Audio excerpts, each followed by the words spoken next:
ফিউচারে যদি ওনারা মেজরিটি হাতে পেয়ে যান তাহলে এই সংস্কারটার যত গণভোট হোক আর যাই হোক না কেন ওনারা এগুলো মানবেন না। ওনারা বলবেন আমরা তো আগেই নোট অফ ডিসেন্ট দিয়েছিলাম।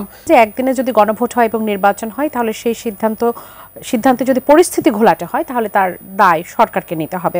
আপনারা এরকম একটা বিষয় নিয়ে হুঁশিয়ারি করেছেন।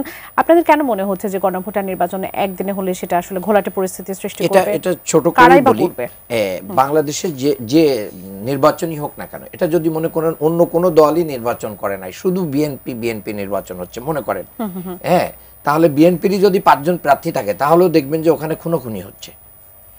এটাই বাংলাদেশের নির্বাচনী একটা কালচার। আর সেখানে যদি আরো অনেক দল যুক্ত হয় তাহলে বাংলাদেশে নির্বাচন হবে, সংঘাত হবে না, এটার গ্যারান্টি দেওয়ার এখনো সময় পরিস্থিতি ঘোলাটে হবে, এটাই স্বাভাবিক হয়, এটা ন্যাচারাল।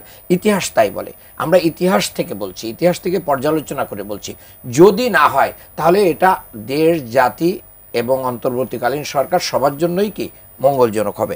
কিন্তু যেটা হতে পারে, যেটা হওয়ার সম্ভাবনা 99% কিংবা 90%-এর উপরে, সেটাকে আমরা আগেই সরকারকে প্রেডিক্ট করে বলছি, দায় কিন্তু আপনারা নিতে পারবেন না, কারণ আমরা একসাথে এটা চাই নাই।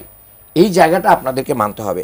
আর অনেকগুলো কথা চলে গেছে, আমি একটু বলতে চাই। দেখেন, এই যে সংবিধান সংস্কার বা আদেশ বলেন, এটার আপনারা এখন যে লাইনে কথা বলতেছেন, সেই লাইনে কথা বলার অর্থ হচ্ছে যে ফিউচারে যদি ওনারা মেজরিটি হাতে পেয়ে যান তাহলে এই সংস্কারটার যত গণভোট হোক আর যাই হোক না কেন ওনারা এগুলো মানবেন না। ওনারা বলবেন আমরা তো আগেই নোট অফ ডিসেন্ট দিয়েছিলাম। ইউনূস সাহেব উনি আমাদের 3-4টা ব্যাপারে নোট অফ ডিসেন্ট উঠাই দিয়েছে, কাজে আমাদের অবস্থান পরিষ্কার। আমরা এটা আপনারা তো বলছেন যে গণভোট হচ্ছে আপনাদের হচ্ছে চাপিয়ে দিয়ে একটা প্রোডাক্ট। না চাপিয়ে দিয়ে, তাহলে তার মানে হচ্ছে ওনারা সংস্কার চান না।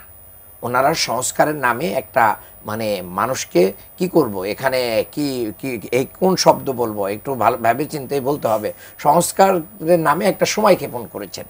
জাস্ট আরো আগেই ওনারা নির্বাচন ছাড়া তো মাথায় না। এই জন্য আপা নিজেই বলেছেন যে নির্বাচন করতে করতে মানে বিএনপি অনেক কিছু হারাই ফেলতেছে।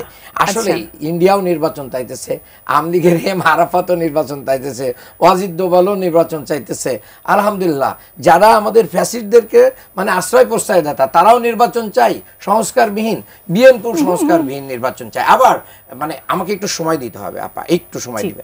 সেটা হচ্ছে আবার মির্জা ফখরুল ইসলাম আলমগীর সাহেব আজকে যে বলছেন দাদাগিরি চলবে না, এটা ভোট টানার একটা কৌশল।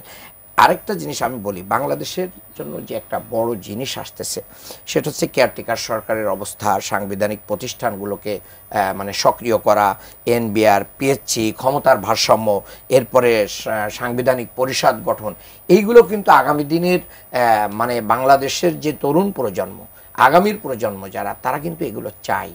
এইটা বাইপাস করে যদি বিএনপি যদি মনে করে যে তারা ক্ষমতায় চলে যাবে, বিষয়টা এত সহজ নয়। এটা তো তরুণ প্রজন্ম শুধু না, গোটা বাংলাদেশের মানুষই আসলে চায়। হ্যাঁ, মানুষই চায়, কিন্তু এই যে ওনারা চাচ্ছেন না, বিষয়টা এরকম অবস্থায় দাঁড়ায় যাচ্ছে। বিএনপি সংস্কার চায় না, এটা আসলে কিভাবে আপনারা এই যে আমাকে একটু সুযোগ তাহলে এখানে এসে কিন্তু ওনাদের কথাগুলো এই যে বলছেন বিএনপি সবচেয়ে বেশি সময় দিছে সংস্কার, নোট অফ ডিসেন্ট আসলে থেকে যদি সময় না দেয়, এত আলাপ দরকার কি? আমাদের 31 দফার ভিতরে সব আছে, আসেন এটারে মানে আমরা মেনে নিলেই তো হয়। তো 31 দফার ভিতরে সব সংস্কার থাকলে তো আর এতদিন জাতির আর 8.5 মাস আলোচনা করে প্রায় 9 মাস মুক্তিযুদ্ধ হয়ে যেত আরেকবার। তো এই এত সময় তো নষ্ট করার দরকার। অসংখ্য ধন্যবাদ ভাই, আমার একটা বিরতি নেবার সময় হয়ে গেছে। এনসিপি কে 40টা সিট মন্ত্রিত্ব অফার করতেছে এনসিপি থেকে। আচ্ছা, এটা প্রশ্ন উত্তর নিশ্চয়ই আপনার কাছ থেকে নিব। এনসিপি আবার বলতেছে, আজকেই বলেছে আপা নাকি সেই প্রোগ্রাম জালিম, মানে আগেও যারা মাজলুম ছিল তারা আবার জালিম হচ্ছেন। কাকে উদ্দেশ্য করেছেন জানি না।